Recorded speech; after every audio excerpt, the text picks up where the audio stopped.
7, 6, 5, 4, 3, 2, 1, and go. What is up, geeks and geekettes? It's another episode of the Countdown City Geekcast, and the world is talking about Captain America and whether or not he is justified. Spoiler alert for episode 4 of Falcon and the Winter Soldier. But my name is Steady. With me on this episode is Man, Myth, Legend, you know him as JC. Hey, everybody. We also got the man behind the magic, the one and only Joe Garcia. What's going on, Joe?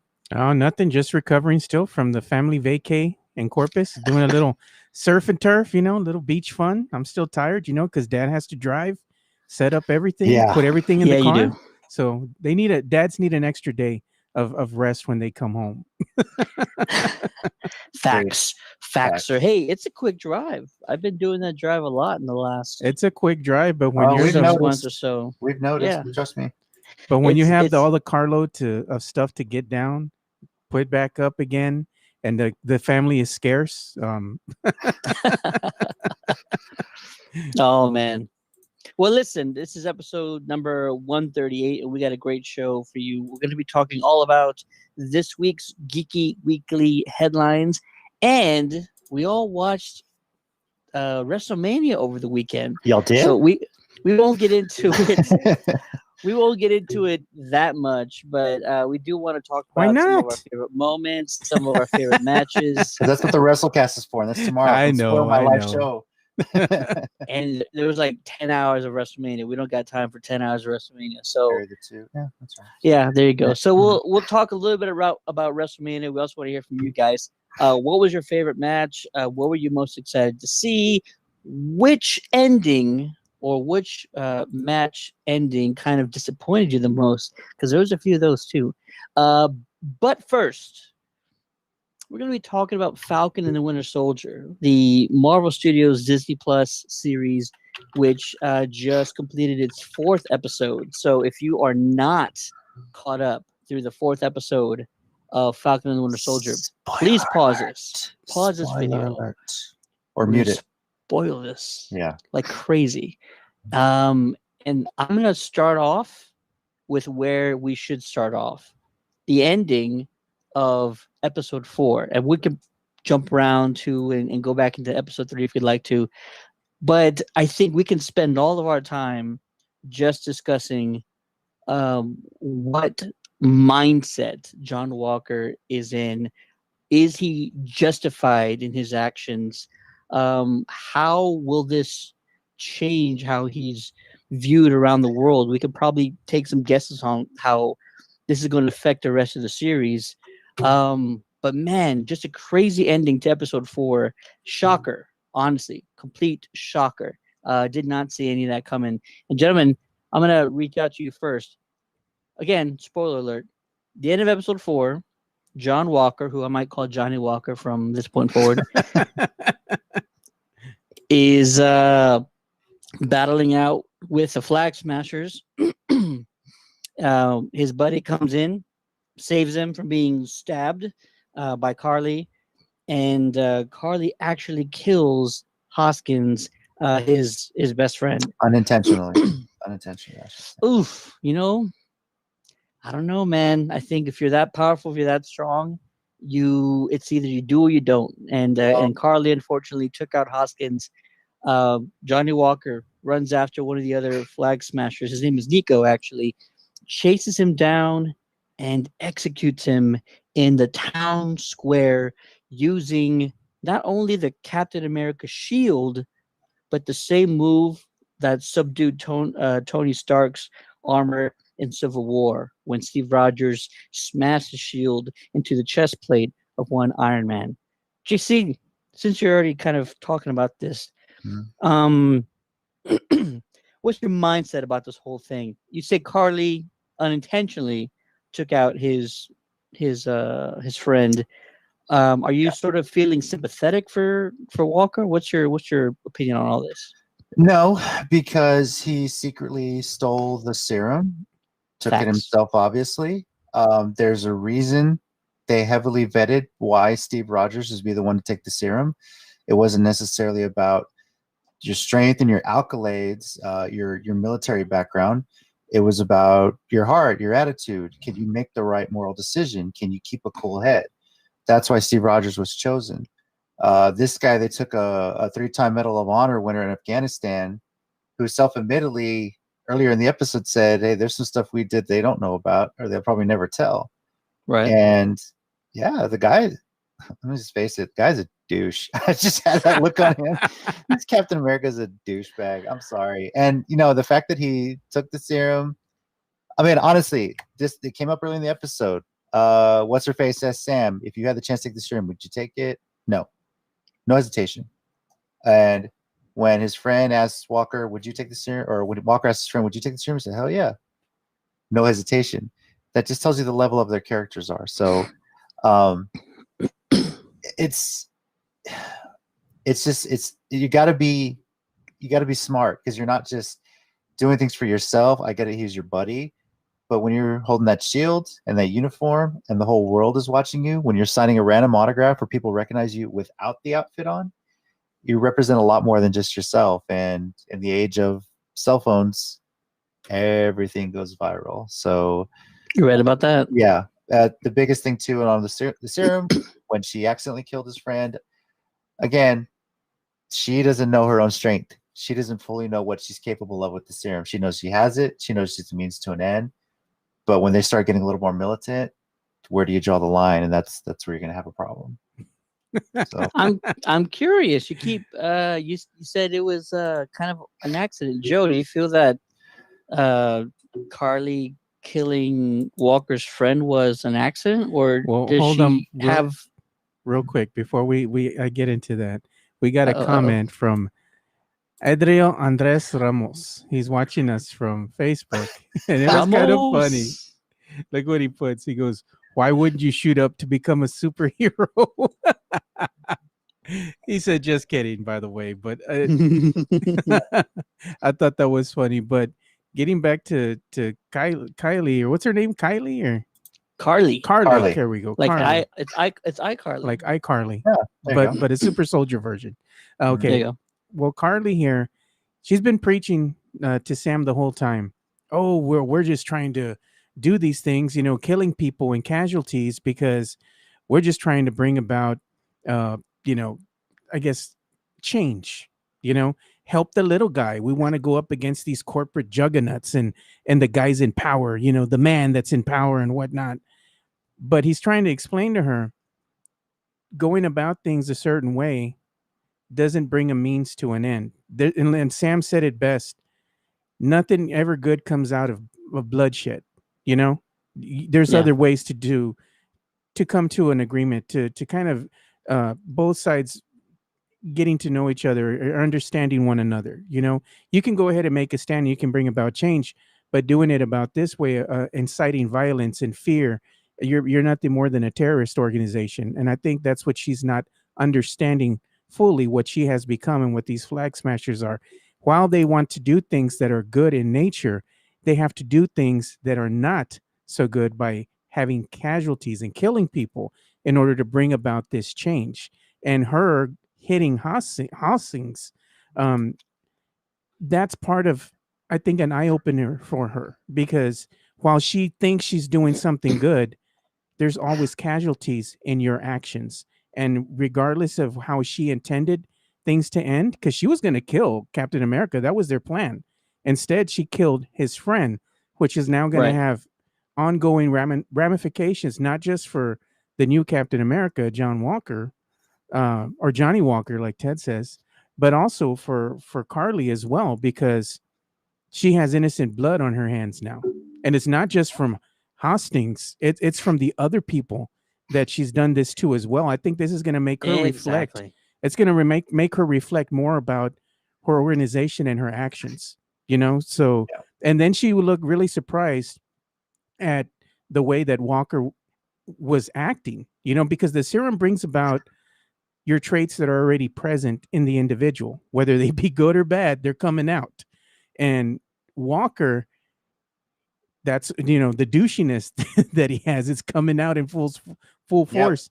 And this was just him acting upon rage. This is him committing murder by all intents and purposes. You're going to go ahead and put the shield in the chest of somebody who's unarmed, has their hands up, and for all intents and purposes is surrendering to you. You know, and you're in front of everyone with cameras, and they're filming this. This guy is not fighting you back. He's not resisting. He's surrendering with his hands in the air, and you're going to kill him for what? At this point, I understand that this thing did happen to your friend, but this isn't the way you're supposed to act as Captain America. This isn't very superhero-ish actions on display here, because he represents more than just Captain America. He represents everything that Captain America was, and Captain America was not a murderer, you know? The optics of the situation are going to be negative no matter what the scenario is. But you're right. Before Nico takes a shield to the chest multiple times, Carly was running at John Walker with a knife. It could have been him, and Hoskins, jumps in the way and saves him. But that's not going to make the news. That's not going to make the front page. And it's not even to say that I'm okay with what he did. I'm still I'm really on the fence, but I'm leaning towards this is something you shouldn't have done. And it looks bad, not only for John, not only for the Captain America symbol, not only for the U.S. government, but just heroes in general. Yeah. You're like one of the main ones now. Mm-hmm. Tony Stark's gone. The original Captain America's gone. Thor's Fat Thor relaxing somewhere. He's on the other side of the galaxy with Groot. Yeah.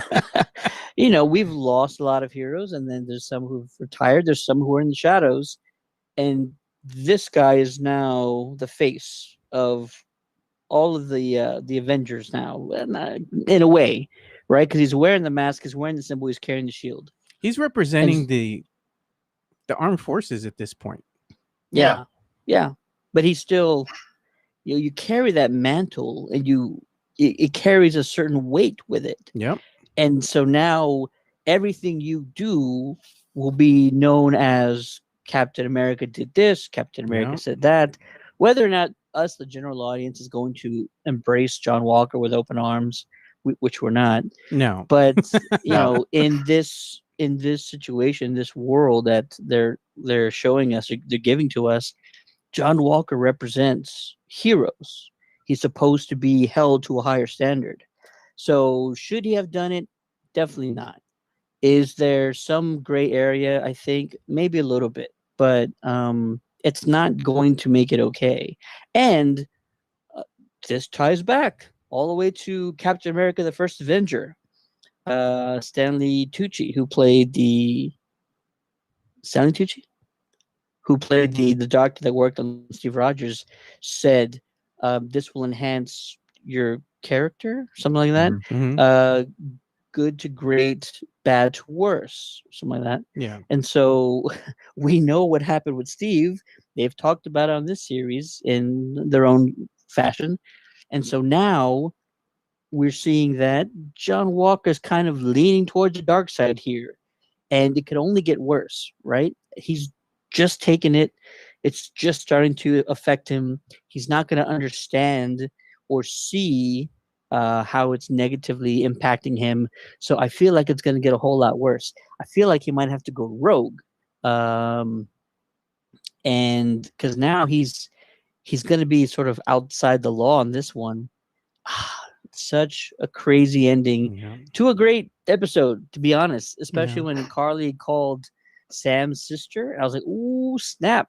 That is, cutting pretty deep there, bringing in a man's family into the situation. It's getting real personal with the whole aspect of things. But I wanted to get back to Walker, because what I think we're overlooking here with Mr. Walker, John Walker, is that John Walker is a soldier. He's not a hero, and he's been kind of alluding to that, even talking with his partner. They're talking about all the missions that they've ran in Afghanistan. If they would have had the serum, how many lives could they have saved because they were in the heat of battle? And they lost a lot of people, a lot of soldiers trying to protect, our freedoms. And he's just a soldier, dude. He just wants to go in there and do his job, and I think what's happening with Mr. Walker is that he's frustrated. He's used to giving orders, he's not used to taking them. He wants people to take him seriously, just as his comrades did in battle. And all we see here is that he's the new guy on the block. And of course, Bucky and Sam do not respect the guy. They don't think anything of him. And even when he's trying to bark orders to them, they're like, no, all you're doing is running your mouth. You just come in here and you're just running your mouth. They're putting him in his place, and it's defeating to him. Even in that battle sequence where they're fighting, I don't even know how to say their names, the girls from Wakanda.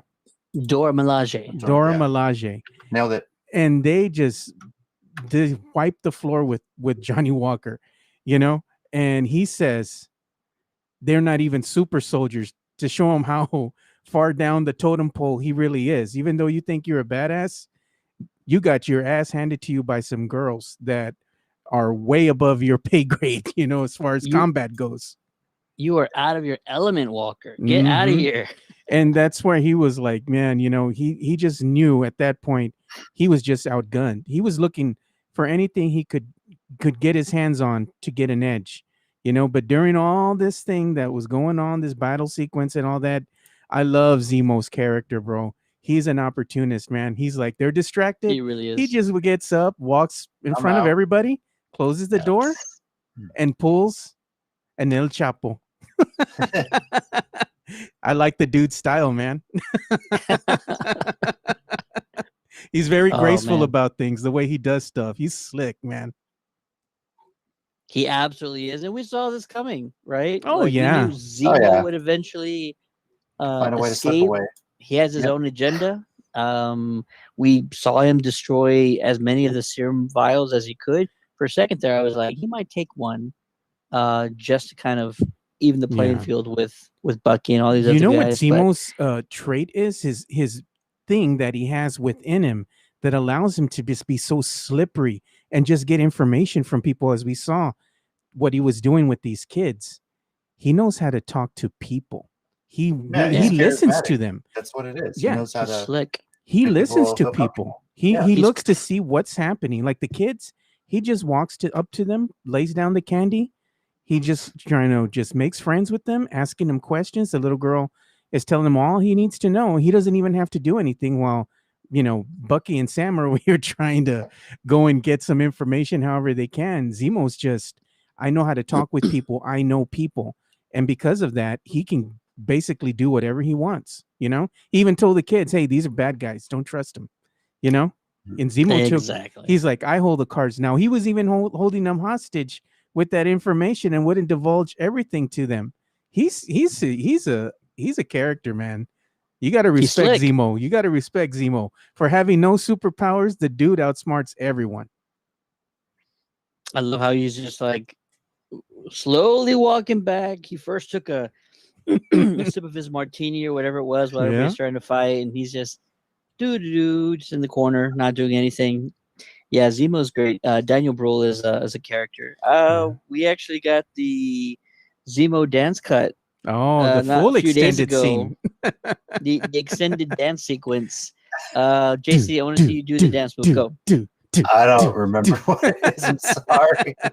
Joe, do the dance move. Go. Oh, man. I don't even know. You just see him going like that. Do. I'm going to try it now. Yeah. Somebody put a loop of an hour to it and stuck it on YouTube. So there's a whole hour of Zemo dancing in the discotheque and just fist bumping the whole time during that whole hour. So we want to hear from you guys. You're watching the show right now. What are your thoughts on Johnny Walker? I know it's John Walker. It's fine. Johnny Walker.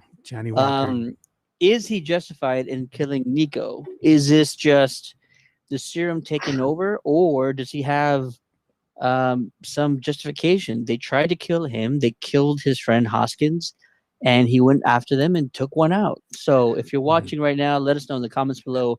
Do you think Walker was justified in killing Nico. I want to hear what JC has to say about Zemo. I like to hear what his take is. I like this take on him. He's just resourceful. He always had something up his sleeve, and I don't know if we'll see him the rest of the series, but I wouldn't doubt we'll see him sometime in the future in MCU. This dude's just so slick, JC. Yeah, man. He's fun. He's like we said, he's charismatic. He knows how to get around. He has connections that people don't realize, and I think that's pretty cool about him. You know, we don't think we really understood like how deep his connections are. He's deeply rooted into the underworld, into the black market trade, and he knows everything about anybody, and he can get information from anywhere in the world, you know, and he has a ton of resources. We find out he's resourceful. Dude is loaded. He's loaded, man. His family is royalty. Yeah, you know, and in a way, he grew up in that area. He knows how to talk to people. Like we said, he's not coming in hot like Sam and Bucky were looking for information. They weren't, you know, they're not going to trust him. There's not one of them. So you know. Yeah. So, do you guys have any guesses on who the power broker is? I don't at this point in time. I'm thinking that it might be somebody that we're familiar with. If we look to see what's gone on with this particular agent, what's her name? Sharon Carter. Sharon Carter. Look at what she had to go through just because she was helping out Captain America, Sam, and Bucky by giving them their gear back. She is now an outcast. While their names have been cleared, she hasn't. I wonder how many other individuals this has affected, and maybe the power broker is somebody that we're familiar with that actually had to go and, you know, build a new identity for themselves, you know, just as much as Sharon has had to, because she's just trying to live. She even says, I can't even see my dad, my mom. I can't see my family. I can't come back. This is, you know, Madripoor is where I'm going to be at, you know? She's got the Edward Snowden treatment, basically. Yeah, that's exactly. What it is. So. Yeah, well, she's angry, dude. Hang on. She's obviously not telling us everything, right? Because she is well connected in Madripoor. So it begs a question: what is she hiding? Is she somehow affiliated with? Maybe the thing is, she is the power broker. Wouldn't that be something that we would expect though? Like if I'm sitting here and she's doing that, and now like she has thugs and stuff picking her up around the streets. I think the fans are all going to think like she must be the power broker. Mm-hmm. I think it's. I'm not going to say it's too obvious, but I feel like that'll be too expected. She's playing both sides. I know that, because she's not going to be helping out Sam and Bucky for nothing. She's doing it because she knows where the assets are, you know, and she has this information that's valuable. Keeping an eye on them and them keeping in contact with her, giving her information, all that is worth something. She's feeding that to somebody else. And it's curious to me that, you know, Sharon is over here, and, you know, shouldn't she be in dire straits right now? Because she's supposedly going against the power broker, but she's living it up.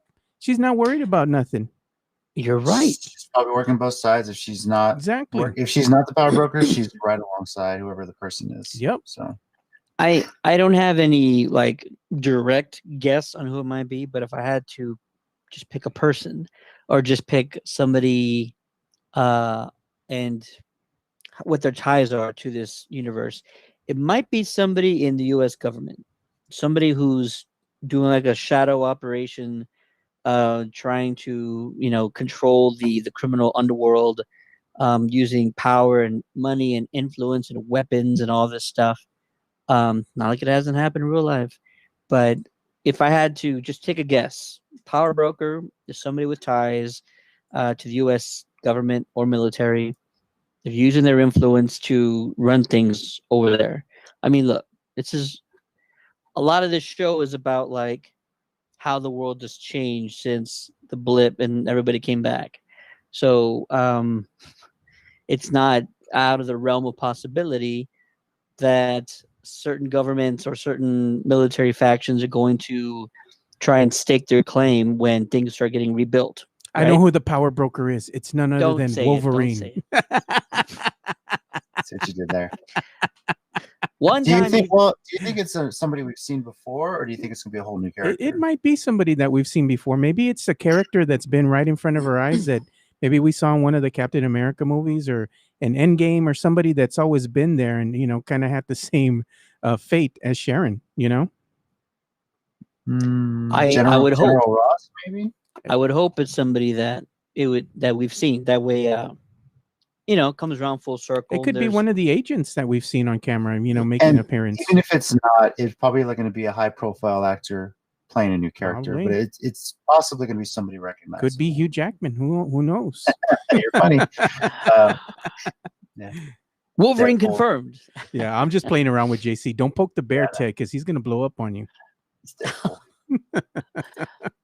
Awesome. Do you guys have any more thoughts on episode 3 or episode 4 of Falcon and the Winter Soldier? I just think that the series is starting to really come together, especially with the introduction of Zemo. These have been the best episodes because Zemo's just his personality, dude. He's just so slick, and he just makes things a little bit more exciting because you really don't know what's going to happen, and then you're getting introduced to the seediness that is the underground and the black market, and you're seeing really what's going on the other side of things because we've seen everything from, Shield's perspective and Hydra and all that. We've never really seen what happens in the seedy undergrounds, of this universe. And I like this other side. It's interesting.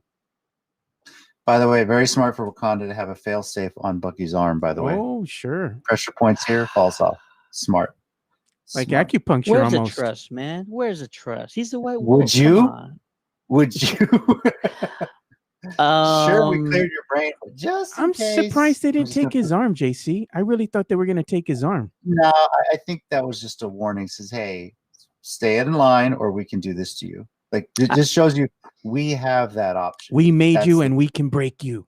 Right. We have that option to take what you value away from you right now. So, I mean, King T'Challa gave him the arm, right? So if you take it away, it's kind of like you're disrespecting your king's wishes. So but doesn't mean you can't deactivate it whenever you need to. You know what would be interesting in this whole thing?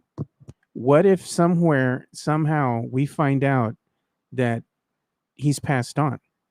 T'Challa. I don't think they would address that until they actually get to Black Panther 2.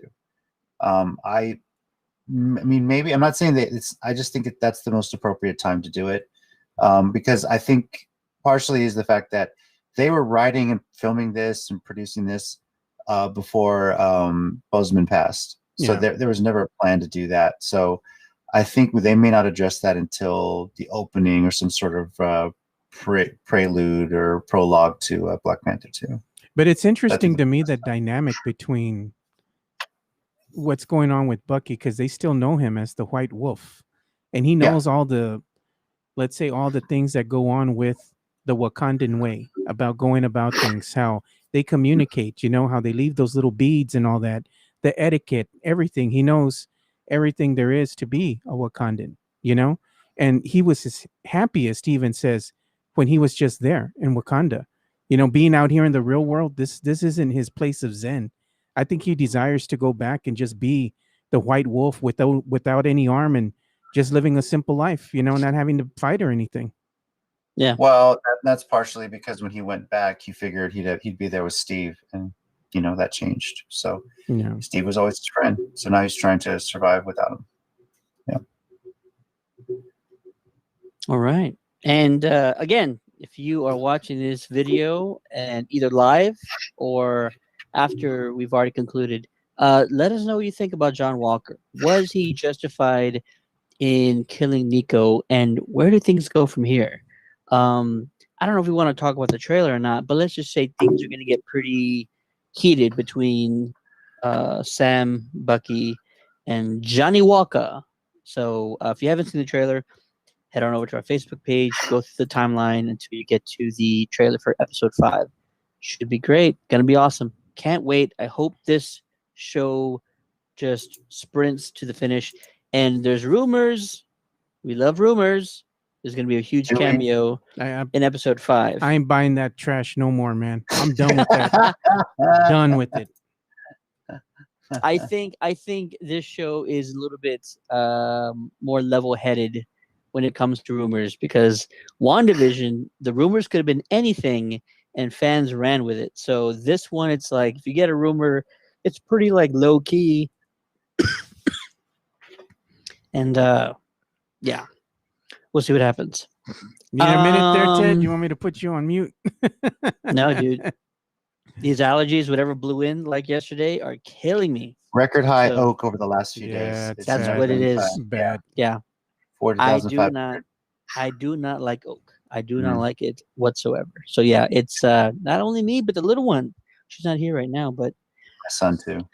yeah. So it's beating us up pretty good. Yeah, my youngest gentlemen- too. My youngest has been sneezing and watery eyes like crazy. We call it AKA.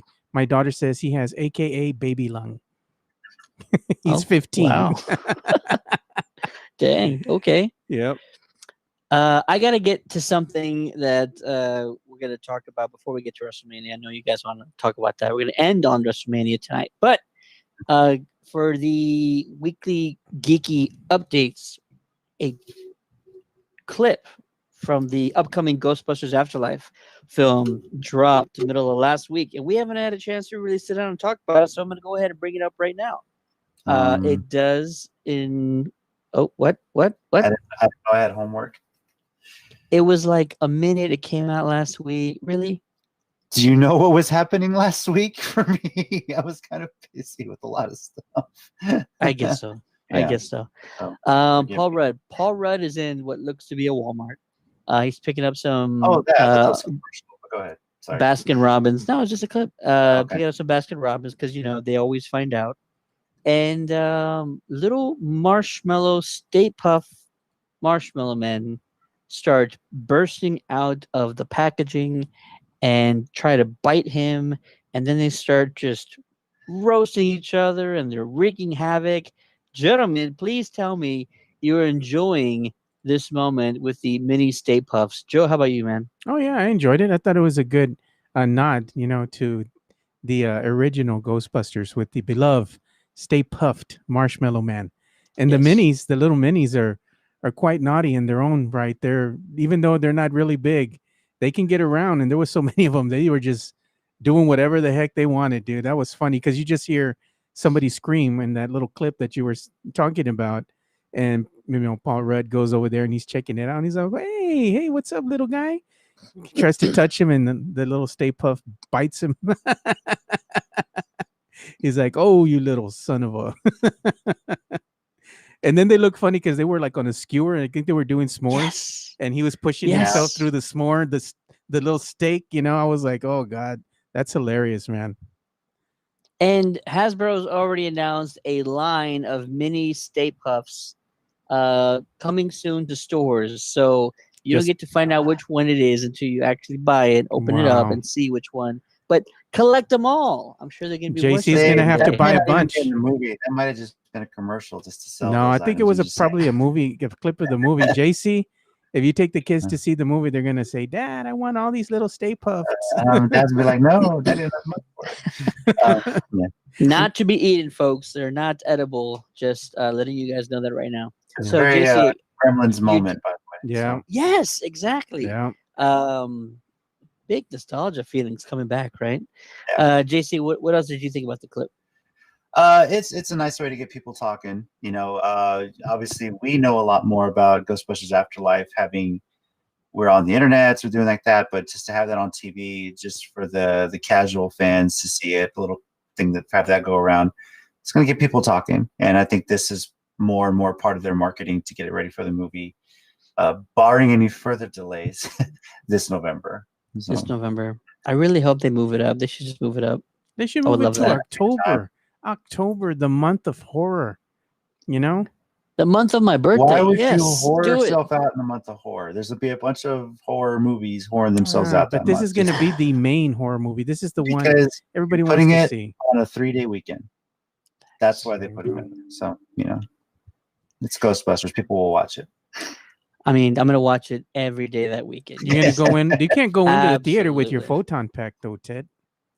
Watch me, sir. You have to use the inflatable one. Yeah. I've carried all kinds of foods from outside the movie theater. I can figure Oh, out a way Lord. to carry a proton pack. He's going I'll to be carry fine. the foods in his proton pack. There you go. ship those out to everybody in the audience. If I have a private screening, they can't tell me what I can and can't do, Joe. We're gonna have a battle to the death. You're gonna give us your finishing move at the private screening. Across the street. Exactly. Hey, listen, about this clip, fun. It's funny. It's new. I love all the theme sounds and effects in the background. It's like music to my heart. It's much like watching Back to the Future, and you just have all those sound elements in the background. We got a lot of those like Ready Player One, when they would drop like the little chimes and stuff like that from Back to the Future. Yeah. What's curious about the Ghostbusters clip that they are Stay Puffs and they're mini. Out of everything that could be possessed, that could be affected or impacted, maybe there's more, maybe there's not. They went with the Stay Puffs. Is that an intentional decision made by the writers? Are the ghosts or the antagonists have some sort of ties to Ghostbusters 1? We've talked about photos from the set, scenes from the trailer that show that there are some ties to the first Ghostbusters film. I don't want to go into that right now, but it's another piece to the puzzle. It could just be something for fun, something that, sells toys, obviously by Hasbro. Or I think it's in the title, Ted. What's in the title? Afterlife. Like every time a spirit or something is, let's say, captured, you can never kill something that's already dead. You just put it back to where it came from, but they're always going to wind up crossing over. I think that's maybe what it's alluding to. You can never really kill something that's already dead.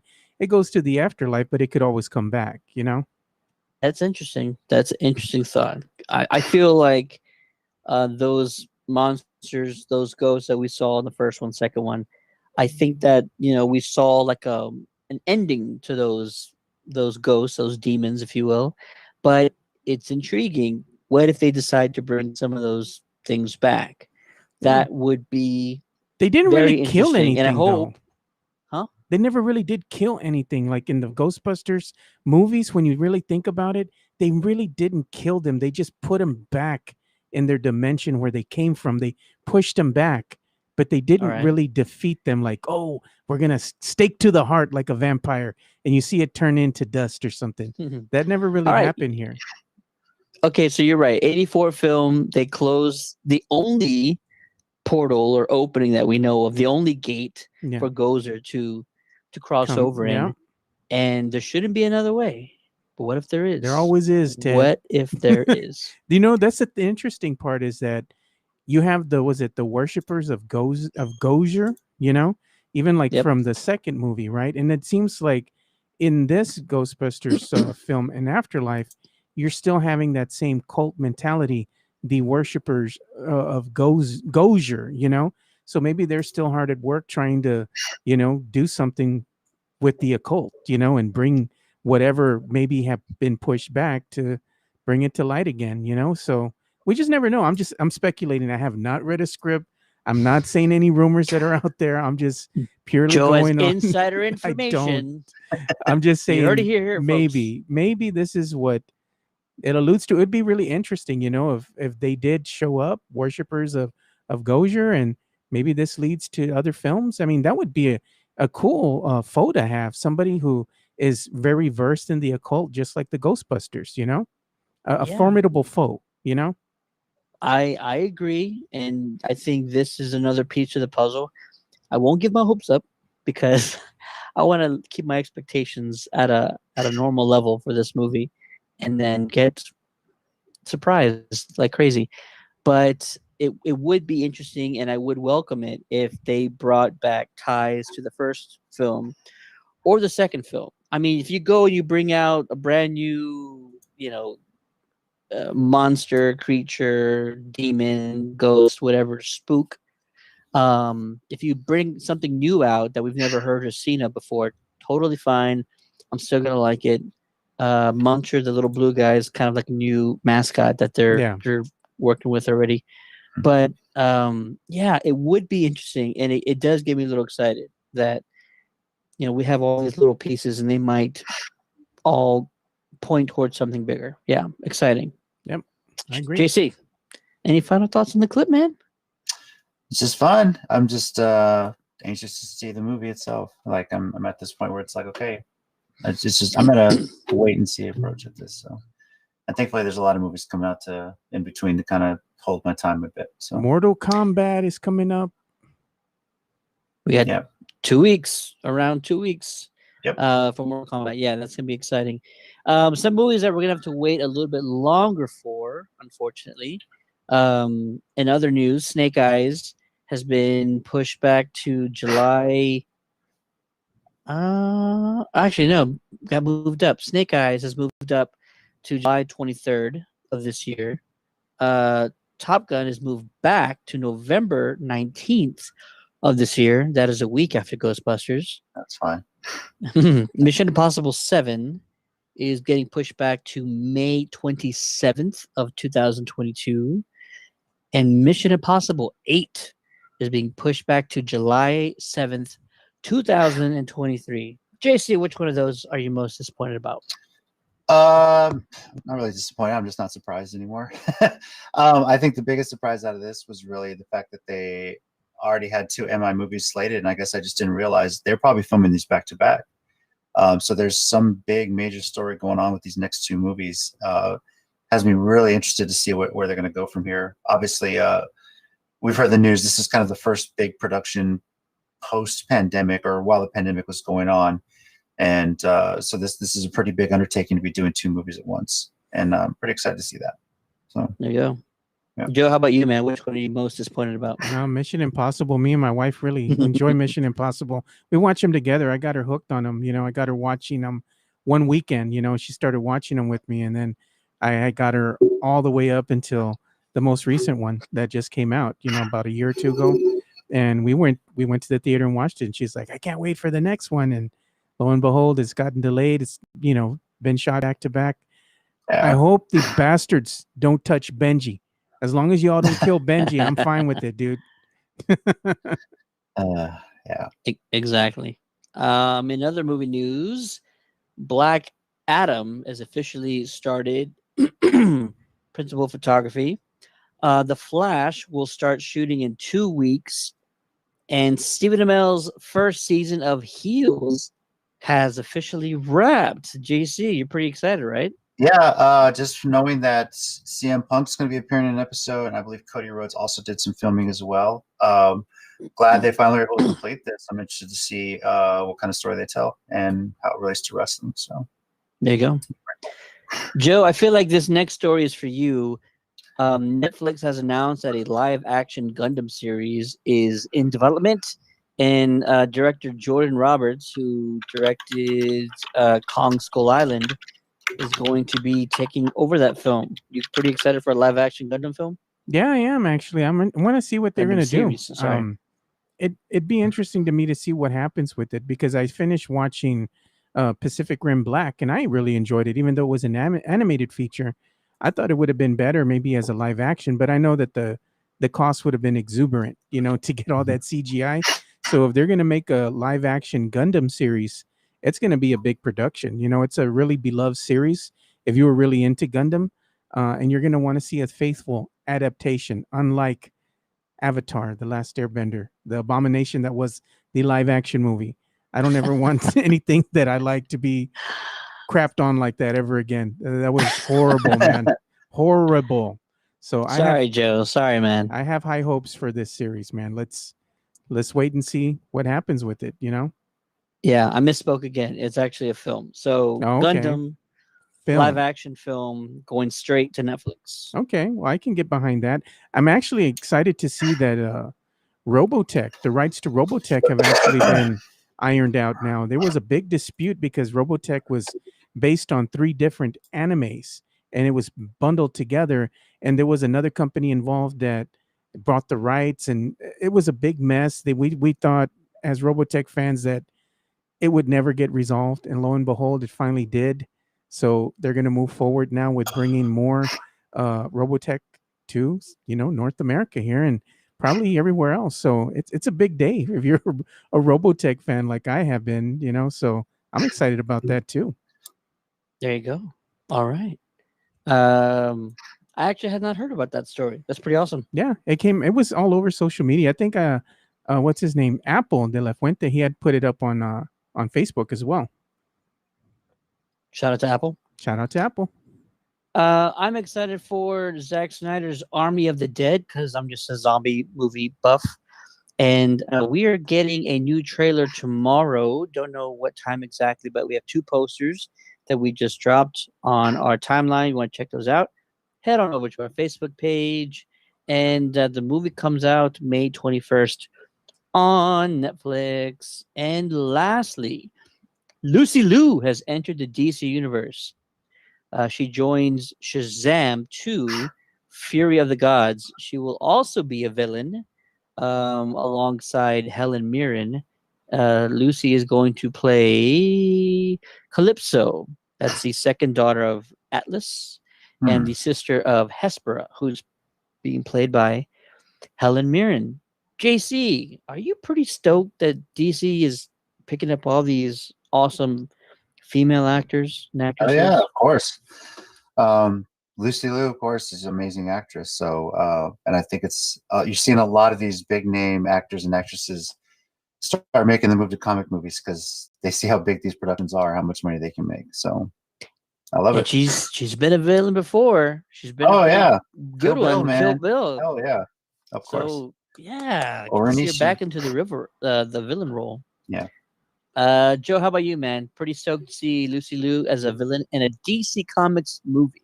I'm gonna be really honest with you. I'm excited to see Lucy Liu in anything she does. She's amazing, dude. So you shut your filthy mouth, JC. She's taken. I'd call dibs already. I'm good. You have your other girl. What's her name? The one from Karate Kid? Oh, Elizabeth Shue? Tamara. Oh no, never mind. Kumiko. There you go. That one's all you, bro. Yeah, Tamara Tomlin.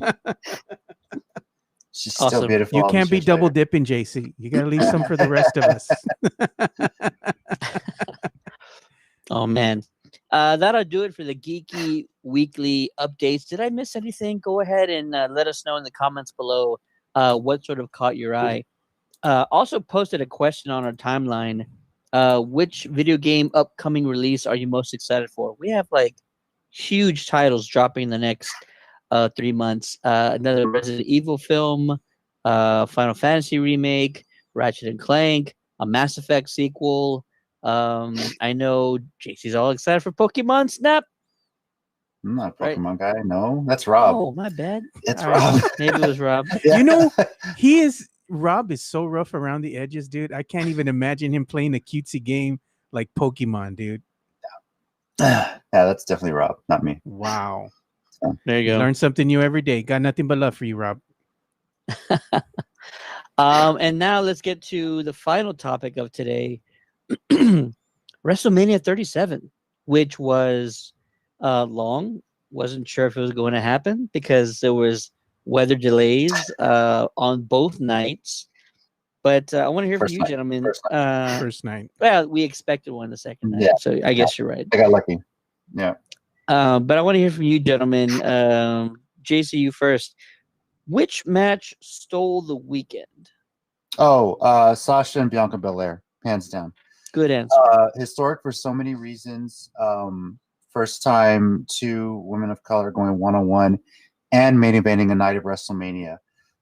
You could just see the emotion Bianca right when they made the introductions and everything. They composed themselves. Sasha Banks' outfit was a tribute to Naomi, to Alicia Fox. Bianca's was a bit of a tribute to Jazz, who just recently announced her retirement. And I think they stole the show. Their match throughout just told a great story. It all made sense. Great psychology. Everything about it had the fans interested. And that capped off, honestly, what's easily the better night of WrestleMania. And I think that one stole the show. And it was up against some tough competition too. But that one, you know, they came out in the main event and they stole it. They were amazing. Both ladies were awesome. Ladies held it down, man. That's for sure. They put on a show. Mm-hmm. Joe, is that your answer as well? No, actually, I have a different answer. I'm going to be quite honest with you. The surprise to me, the sleeper of night 1 of part 1 of WrestleMania had to have been The Miz, John Morrison, Damian Priest, and Bad Bunny, dude. I mean, I did not expect much from Mr. Bad Bunny. You know, I'm going to be honest. I thought maybe the dude come in and I don't know, do a minute or so, run around the Take ring. a bump here and there. Yeah, he put in some work, dude. Bad Bunny put on a show, man. Like, I was really impressed with him. I was like, look at Bad Bunny. Mira nomás at Bad Bunny. Mira. He set a new bar for celebrity appearances wrestling WrestleMania. Yes. I mean, he started the match for the most part. He was in there a long time. He put in the work. Sold beautifully. I mean, most of the time, these celebrities are just kind of going through the motions. Dude had legit damage on his face, dude. Like, he was taking some knocks, man. He put up pictures of his bruises. I mean, he took the hits. That Canadian, it's called a Canadian Destroyer, but I guess when he does, it's a Puerto Rican Destroyer outside the ring at the end. Didn't they call it the Bunny Smasher or something like that? I don't know what they called it, but it was a bunny hop. It was a bunny hop. Well, Petey Williams, Canadian Destroyer, he's the one that really innovated it. He's famous for it.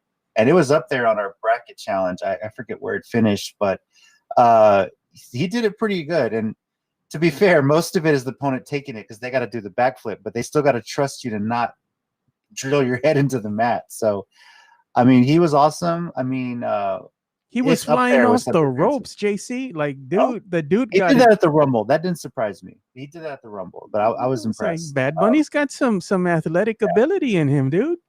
He gets the show business. He made a great entrance. All of it was awesome. It set a new bar. I mean, it was.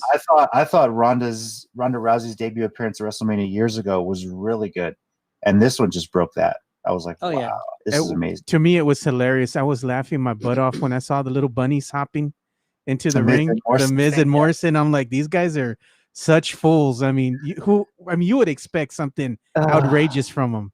They're trying to outdo Bad Bunny with their hit single. I'm like, oh my god. The best part of that is when you see a lot of like those extras.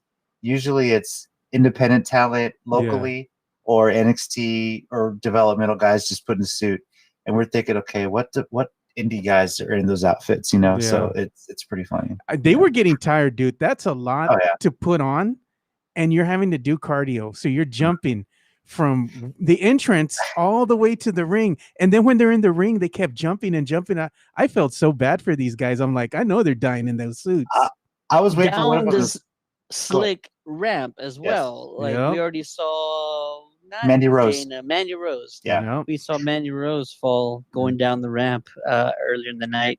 I was wondering, like, where's this going with these bunnies? You know what I thought of when Bad Bunny did the Canadian Destroyer or the bunny hop, the Bunny Smasher, Puerto Rican Destroyer? Yeah. The first thing that popped into my mind was the remake of the Karate Kid with Jaden Smith. Yeah.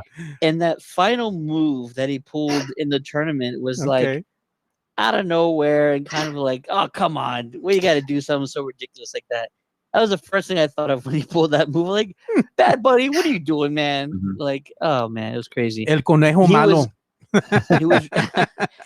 He was really impressive. I'm going to agree with JC. Actually, my favorite match of the weekend was in fact Bianca Belair and Sasha Banks. Can we talk a little bit about how far Bianca Belair has come in a short period of time? I'd say it's been about a year. Yeah, a year on the main roster. If you've been following NXT, you've known what she's been doing. You know her story, how strong she is. Like, that EST is a way of life for her. She's a natural athlete. She was a track star, collegiate level. She's been through some shit. So even with all that, and even being on NXT, when I saw her in the WWE, I was never convinced of her performance. There's always, like, especially it happens with celebrities, where it kind of looks like you're going through the motions. Like, you're kind of remembering what the next step is, or or the next part of the match. You should have got a beer, Ted. Oh, I should have. Get some water. Or a shot. Yeah. But she is evolved. Like, she is now top of that roster. And I put her up against some of the best performers in that women's locker room. The evolution of her, how far she's come. It's truly remarkable. I swear, if you go back to some of those early WWE matches, it didn't always come off as genuine, and that's not a knock on her. It takes time to kind of build those muscle memory, the movements and all that. Really selling things a certain way. You can sell things, but you can like sell things just phenomenally. Yeah. When Sasha Banks got hit with her ponytail, that was like selling things on a whole nother level, and I loved it. And I'm actually starting to wonder. I was like, it's fake sound effect. But it didn't bother me. I'm hearing from a fan she's been doing that for a long time, and that's the actual sound that her hair makes if you whip somebody with it. Yeah. Man. Go back and watch the NXT matches, and everyone has that mark right there where she can see it. That's like getting hit with the whip. A bad one to Shayna Baszler once. No. Oh man. Yeah. I'll just say that stole the night. It had everything in it, and she not only stole that match because she did some things that I've never seen a female of her size do in a match. We've seen some of the taller, stronger women pick up wrestlers and like throw them or whatever, but she bench pressed Sasha, walked up the steps, and threw her in the ring. And the concentration and the power that it took to do all that, just fantastic. She killed it. All kudos, all respect to Bianca Belair. May she reign for a long time. I don't see her taking or I don't see anybody taking the title for quite a while. But Charlotte might be up next, huh? You think Charlotte's going to go after? Charlotte's on Raw, and she appeared tonight, and she's already going after Rhea Ripley. So she's already making that, or she's already focused on that. One more thing impressive about Bianca: she actually makes all of her own gear, all of her outfits. No way! Wow. Most people might go get a seamstress. She actually puts all of those together for her and her husband and her husband's tag team partner. The lady has skills. She has skills. Mm-hmm. She sure does. Most shocking moment of the weekend was it Shane McMahon getting thrown off the top of the cell? To me, that was the most entertaining to me, only because I know Shane he was a human piñata one time at Backlash. He got hit with the cane from what's his name? Blackman. Yeah. Blackman. He fell. I don't know. How tall was that, JC? Like 40 feet, 50 feet? Okay. That was a pretty bad bump, but the WrestleMania I went to 5 years ago, he fell off the top of the cage through the announce table on the floor. Oh, God. I saw that live, and I loved it. You could probably hear that impact, too. Oh, boom. God, it was a loud boom. He's taking taller bumps, but it's a Shane McMahon match. If he's at WrestleMania, he's going to take a big fall. You just know it. I thought it was hilarious, dude, because know Shane is a dirty player. He's not going to enter the steel ring cage match with Strowman without having a game plan in place first. And we saw what his game plan was. He let Strowman get near the cage, and then he had his cronies come out and kind of soften the meat a little bit, tenderize it before he gets in the ring. And then he started using his quickness and trying to, show that he's faster and he can box or what have you. But I mean, you knew it wasn't going to be long. But I just thought it was a really gimmicky match. And I had told JC in the WrestleCast, Shane is not a wrestler. What Shane does, he entertains you. He's an entertainer. And basically that's all this was. It was just an entertainment match. You don't really have a dog in the fight. You just sit back, relax, have some laughs, and enjoy what's happening in front of you. Yeah. Yeah. I agree. So it was fun. I agree. Was that your most shocking moment of the weekend, JC? I think probably Randy Orton beating The Fiend. I did not see that coming. He beat him quickly too. It was like with no effort. It was a surprise. For the entrance The Fiend got was unbelievable. That's one of the best entrances. Fantastic. Freaky as shit, all too. And then we just like it because Alexis I knew that was gonna come up. She was great too. But no, we joke on the WrestleCast that every time The Fiend wrestles and there's that red light that's always on the ring. Yeah. like, oh, it's the heat lamp. He never loses under the heat lamp, right? Like the only time the Fiend has ever lost is when the lamp wasn't on. And so I think that was pretty shocking that it was like not even a 6-minute match. And I guess Alexa really turned on the Fiend there, and she explained her actions on Raw, but that just distracted the Fiend, and he took an RKO, and he was done under the heat lamp. So I think that was the biggest surprise of the night. I'm not really surprised with some of the results of the other, like the main title matches. I like where the stories will go. I'll go into more in depth on that on the WrestleCast tomorrow. But yeah, I think one of the best matches that was probably that I saw on night one, JC, and I think you would probably agree, was Cesaro.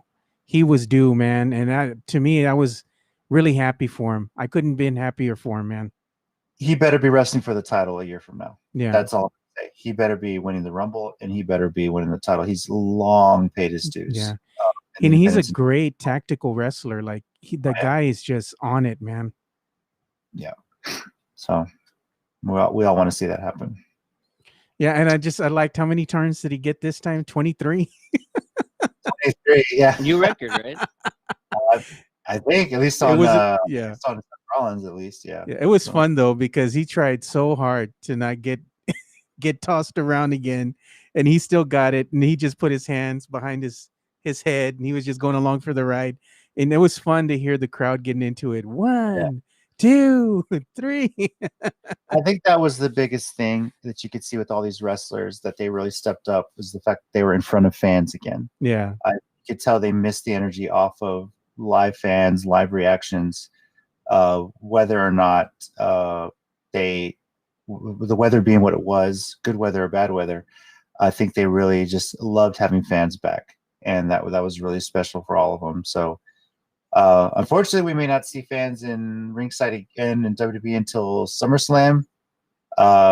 So it's just a wait and see approach here. I want to ask you a question. What did you think of seeing Bayley? She's entertaining as all hell. It was fun. I'm glad she was a part of the show on some level. So. I like it when she was with the guys on the announcing table, and she's like, "Shut up, stupid." Yeah. She's always been entertaining, even more so as a heel. So I think she's a lot of fun. She is fun. I think they should have her host. Like, let her just take over the show. She would be hilarious, dude.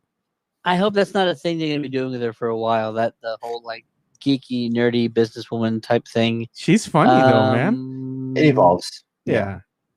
We'll see what happens. Mm-hmm. I think that heel or villain Roman is cool. Mm-hmm. I didn't want him to win. I didn't think he was going to win, but it's much better than bulletproof vest wearing Roman that we've had for like 30 years or however long. Watching the WrestleCast, because I've been saying it for a while. Actually, I've been saying those same things too. Gotta get rid of the vest. You gotta get rid of the gimmick. You really need to do something.